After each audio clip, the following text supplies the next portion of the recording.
ರಾಷ್ಟ್ರೀಯ ಪ್ರಜಾಸತ್ತಾತ್ಮಕ ಮೈತ್ರಿಕೂಟದ ನಾಯಕರಾಗಿ ನರೇಂದ್ರ ಮೋದಿ ಅವರನ್ನು ಆಯ್ಕೆ ಮಾಡಲಾಗಿದ್ದು, ಜೂನ್ 8ರಂದು 3ನೇ ಅವಧಿಗೆ ಪ್ರಧಾನಿಯಾಗಿ ಪ್ರಮಾಣ ವಚನ ಸ್ವೀಕರಿಸಲಿದ್ದಾರೆ.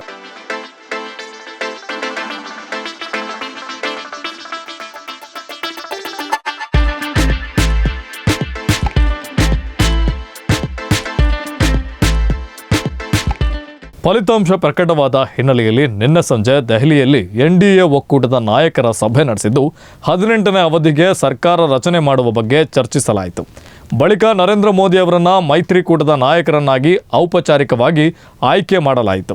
ಟಿಡಿಪಿ 16 ಸದಸ್ಯರು, ಜೆಡಿಯು ಪಕ್ಷದ 12 ಸದಸ್ಯರು, ಶಿಂಧೆ ನೇತೃತ್ವದ ಶಿವಸೇನೆಯ 7 ಮತ್ತು ಎಲ್ಜೆಪಿ ರಾಮ್ ವಿಲಾಸ್ ಅವರ ನೇತೃತ್ವದ 5 ಸ್ಥಾನಗಳನ್ನು ಗೆದ್ದು ಮೋದಿ 3ನೇ ಬಾರಿಗೆ ಸರ್ಕಾರ ರಚನೆಯಲ್ಲಿ ನಿರ್ಣಾಯಕ ಪಾತ್ರವನ್ನು ವಹಿಸುತ್ತಿವೆ.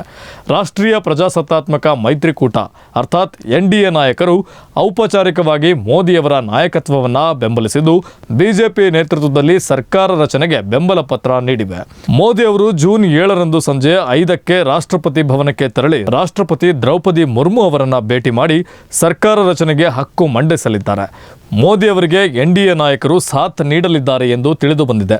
ಮೋದಿ ಅಧ್ಯಕ್ಷತೆಯಲ್ಲಿ ನಡೆದ ಎನ್ಡಿಎ ಸಭೆಯಲ್ಲಿ ಟಿಡಿಪಿ ಅಧ್ಯಕ್ಷ ಎನ್ ಚಂದ್ರಬಾಬು ನಾಯ್ಡು, ಜೆಡಿಯು ಮುಖ್ಯಸ್ಥ ಮತ್ತು ಬಿಹಾರ ಮುಖ್ಯಮಂತ್ರಿ ನಿತೀಶ್ ಕುಮಾರ್, ಶಿವಸೇನೆ ನಾಯಕ ಮತ್ತು ಮಹಾರಾಷ್ಟ್ರ ಮುಖ್ಯಮಂತ್ರಿ ಏಕನಾಥ್ ಶಿಂದೆ, ಎಲ್ಜೆಪಿ ನಾಯಕ ಚಿರಾಗ್ ಪಾಸ್ವಾನ್, ಜನಸೇನಾ ಪಕ್ಷದ ಸಂಸ್ಥಾಪಕ ಅಧ್ಯಕ್ಷ ಪವನ್ ಕಲ್ಯಾಣ್ ಸೇರಿದಂತೆ ಬಿಜೆಪಿ ಅಧ್ಯಕ್ಷ ಜೆಪಿ ನಡ್ಡಾ, ಅಮಿತ್ ಶಾ ಸೇರಿದಂತೆ ಮತ್ತಿತರ ಹಿರಿಯ ನಾಯಕರು ಕೂಡ ಈ ಸಭೆಯಲ್ಲಿ ಉಪಸ್ಥಿತರಿದ್ದರು.